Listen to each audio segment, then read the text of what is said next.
Hello. As promised, a third mailbag episode for 2024. I have a lot of questions for this mailbag episode, so there's a possibility we might end up with a fourth episode, but we'll see how many of these we can get through. What was the last board game you crowdfunded? What drew you to it? The last one I received was Cascadero. I was kind of on the fence. I mean, it's Knizia, which I love. Is there going to be overlap compared to some other Knizia games?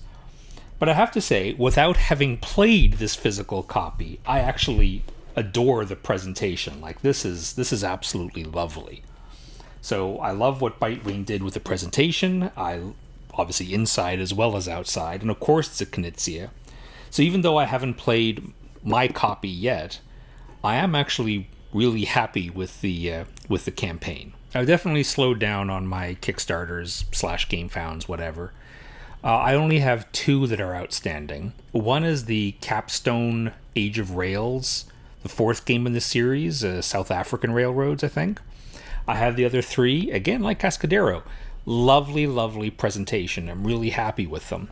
So I'm excited about getting the fourth and what might be the last one? I'm not sure. The other one, and it was actually fairly recently, this one, was Ready Set Bet.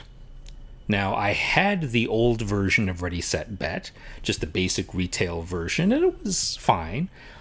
I liked the gameplay of it, loved the real time, you really felt into the gambling part of it. But the presentation just left something to be desired. Completely reasonable for a retail edition, but there was a deluxe edition on Kickstarter, and I did go in on that one, with actual poker chips. What games does your family request the most? Do you tolerate those games or genuinely enjoy them? And a related question, which two-player games do you play with your life partner / significant other? Do you both really enjoy? The big one for playing with my wife is, of course, the Rose King. That is and has been our go-to for a long, long time, many, many years. It doesn't take up much space, which is nice, so we definitely take it when we travel. We played it recently, actually, on the ferry. We recently took a very short vacation, first one in a few years. If you saw the last mailbag episode, that's where we were, on Vancouver Island. And on the ferry back, we were able to play the Rose King because it doesn't take up much space. And we often come back to the bingo type games. Take It Easy, Fits, Bits. Very easy to play, well, with any number, up to 4 or 6, depending on the game itself. But works just as fine 2-player as well, because everybody's kind of doing their own little thing, right? So we both enjoy those quite a bit.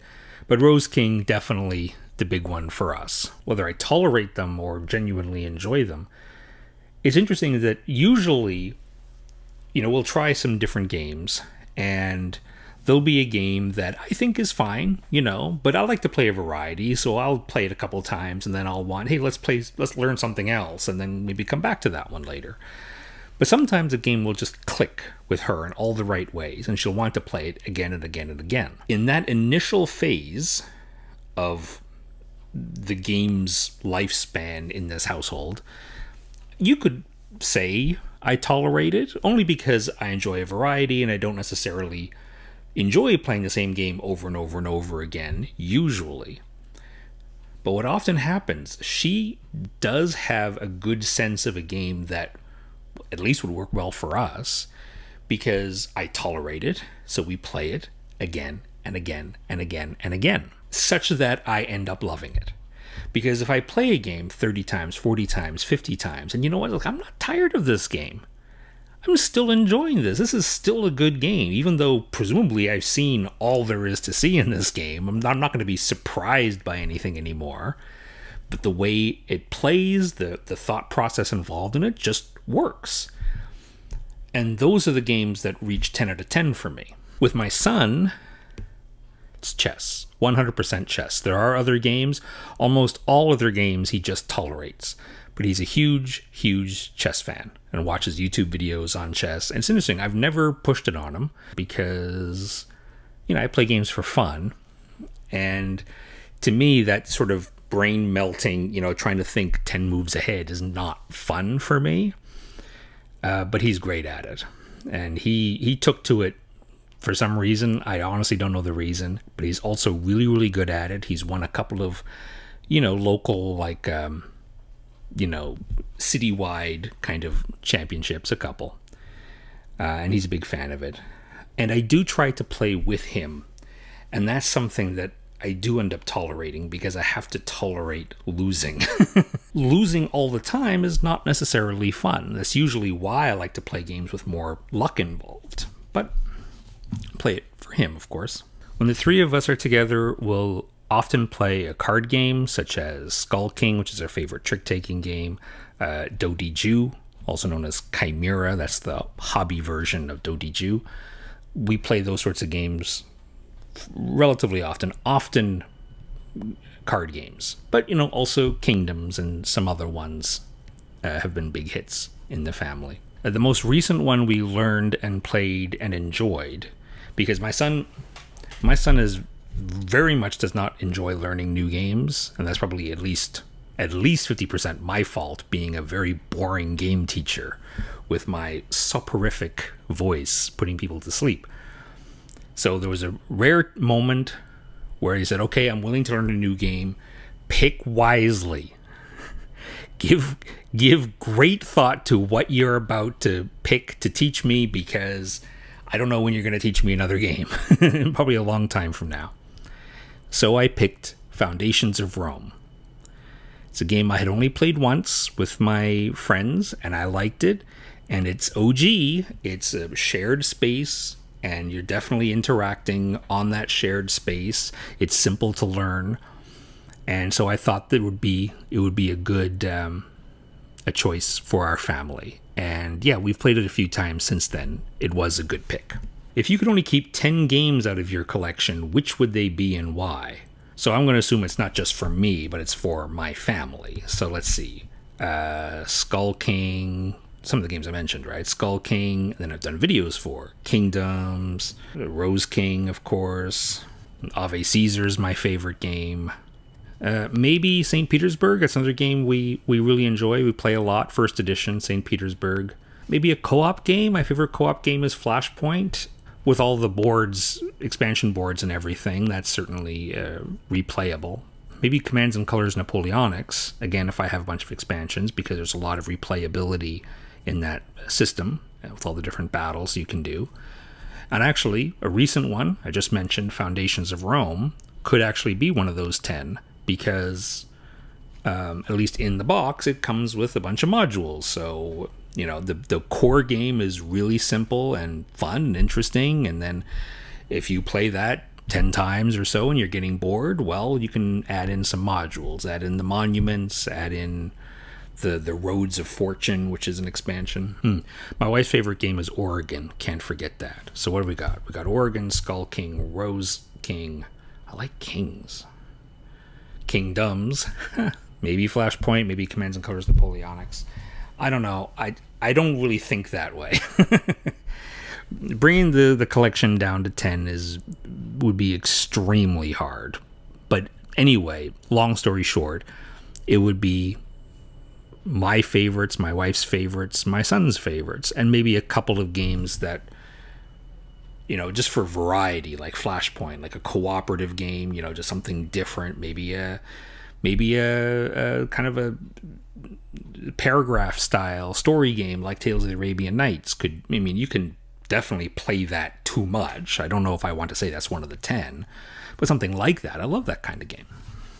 So I'm sorry I'm not giving you a hard and fast answer, but it's basically our favorite games. Which games do you see that are popular with non-gamers in your pizzeria, but are completely under the radar in the hobby, like BGG and Co? Maybe pick one game. No! I won't pick just one game. This is an interesting question. I need to think about it. There are under-the-radar games that I like, that I have introduced to people, and that I've seen played, even when I'm not the one teaching it, so something got around. There are a couple of kids' games that I found worked really, really well. Two that's worked really well. Well, one's a kids' game. That's the Ladybug's Costume Party. Maskenball der Käfer. Very, very cute.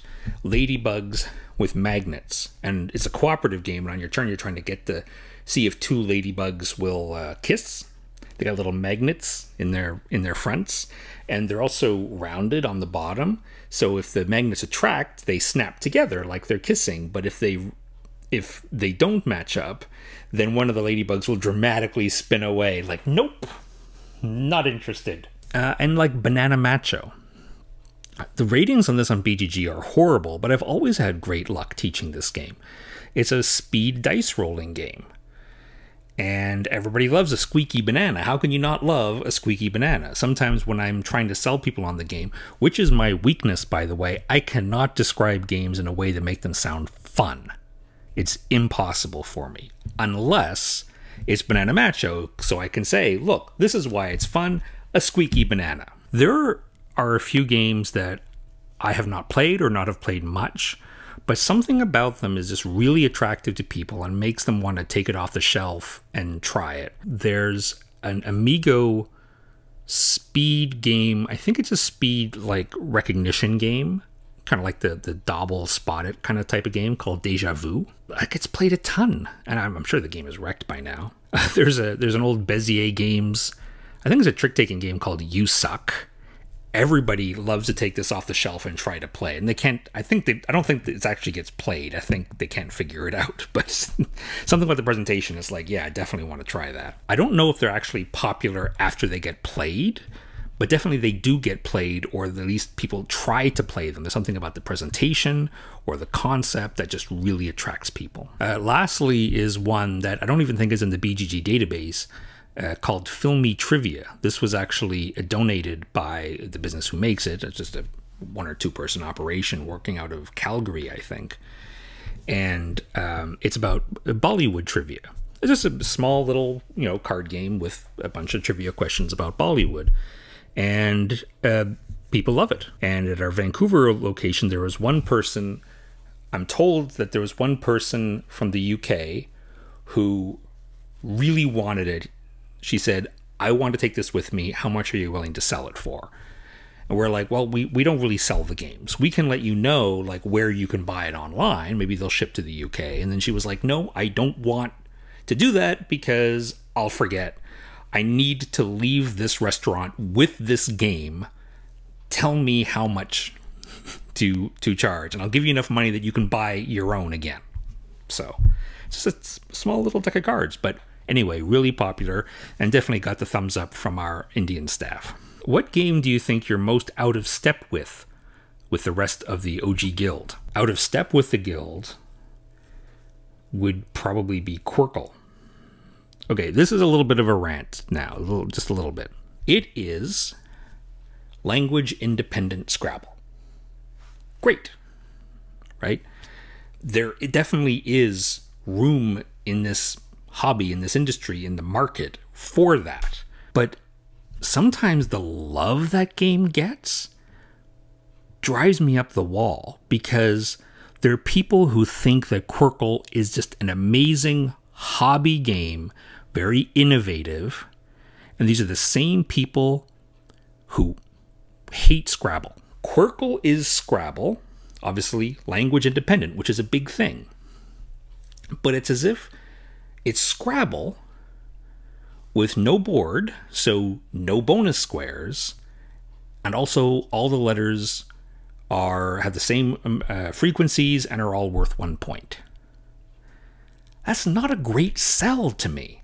And Quirkle, except for the fact that it's language independent, which is amazing, but otherwise it's worse than Scrabble in every way. I just don't get the love that a lot of people have for Quirkle. I mean, I do, but then share some of that love with Scrabble. Scrabble is still a great game. Yes, it's unfortunate that it needs, a good vocabulary, need to know lots of different words, like lots of little 2-letter words, if you want to be good at the game. That is a flaw in Scrabble.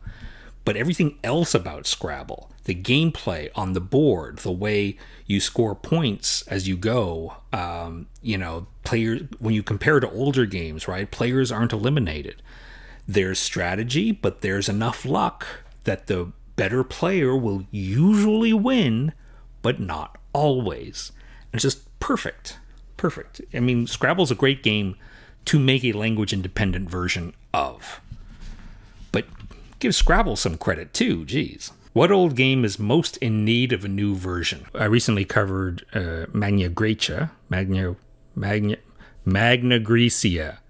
Magna Graecia? God, I forgot how to pronounce it. Obviously, super ugly game. Would look great in a new version. I just don't know how well a new version would sell. I mean, maybe because cube rails are kind of popular, maybe there could be market for a new version of Magna Graecia. But otherwise, games that I still think are good and I still think people would appreciate now if they came out with new versions, and haven't had new versions in ages, like Rhinelander. You know, I've given some thought, and believe it or not, I'm a huge fan of Acquire.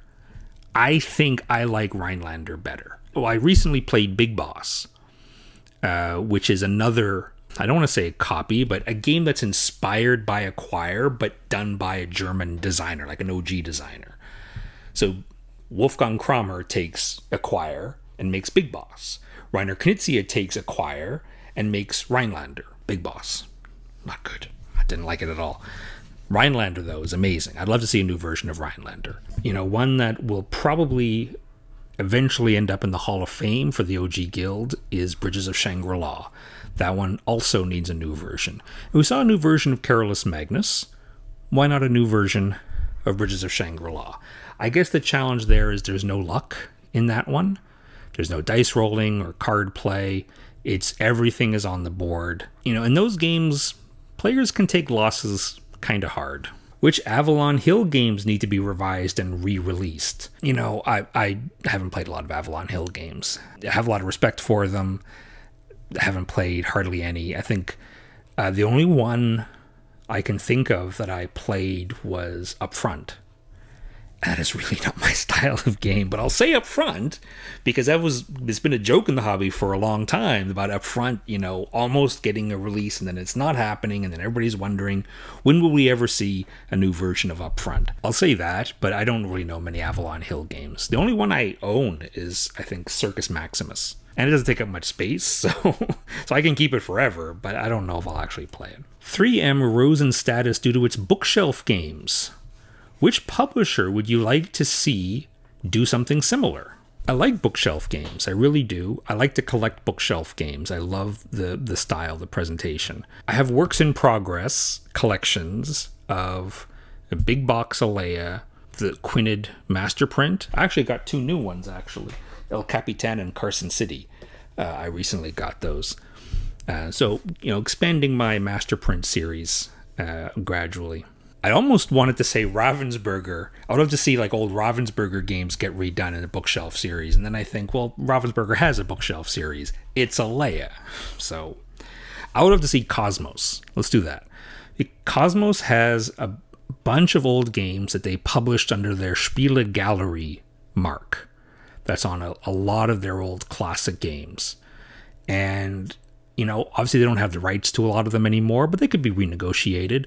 I would love to see a revisit to some of these older games in a very sophisticated presentation, with a bookshelf kind of presentation, not too gaudy, you know, just a muted, respectable adult presentation. If I was a publisher, that's what I would make my mark on. I'd make OGs and I'd make them in bookshelf style. And I would lose tons of money. So that's why it's not happening. What are your earliest gaming memories with family pre-hobby? I'm the youngest of 3 sons, and both of my brothers were older than me.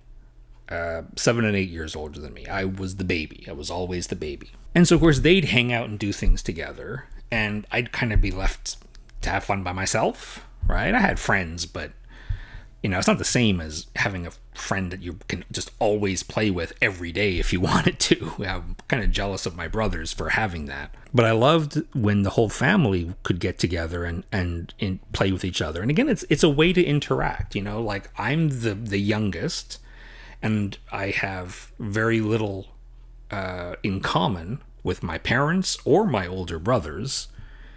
And if it was just left to our own accord, we probably wouldn't hang out much. But in a family setting, to play a board game or card game, absolutely. Now, my parents, I I think this was big because both my parents are from Newfoundland, and Uno, very big in Newfoundland, in my experience. At least all my extended family, they would often get together to play Uno. At Christmas, we would always, for many years, we would have a group game of Monopoly, like the family would play. So Christmas morning, we get together, we do the Christmassy stuff. We'll have a kind of a Christmas lunch. Maybe some family comes over to spend that or whatever. Then they're gone or whatever. And then Christmas afternoon, play Monopoly. That was a tradition for several years. A family game of Monopoly would always devolve into who could cheat my mother out of the most. Who could offer my mother the most lopsided trade that she would accept. Right, and then that person would end up winning the game. But so that's memories of Monopoly. That's memories of Uno. I mentioned I used to play with chess with my dad. My dad and my mom used to play Scrabble all the time. Huge Scrabble nuts. I used to have some board games. They always ended up being aspirational. You know, like I loved board games as a kid, but I never really got to play them much. Just the examples I gave. I guess in my head, I always thought and hoped that if I got some board games, you know, as a kid, that I could get my family to play them with me, and they didn't really. But I had a small collection of board games. I had, you know, Fireball Island, for example. That was quite special. And Battle Masters. I had Battle Masters. I was a little bit older. But I had Battle Masters. I did play that a fair bit with some of my friends. I know you love Dodi Ju. What other traditional deck card games do you love, and did you grow up with any? No. Traditional card games? No, there weren't any that we played. I mean, Uno was obviously a variation of Crazy Eights. You know, there was a little bit of Crazy Eights and, you know, Old Maid and Go Fish and stuff like that played when I was a kid. But no, I love traditional card games. Like if you're thinking stuff like Hearts, Spades, or even Bridge, my goodness. No, nothing like that.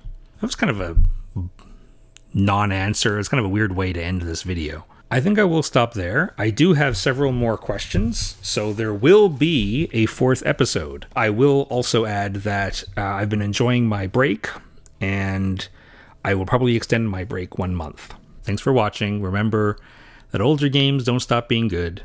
Although newer games come out, they can be good too. Like I think this Cascadero looks pretty good. But the older games are still good too, right? Take care.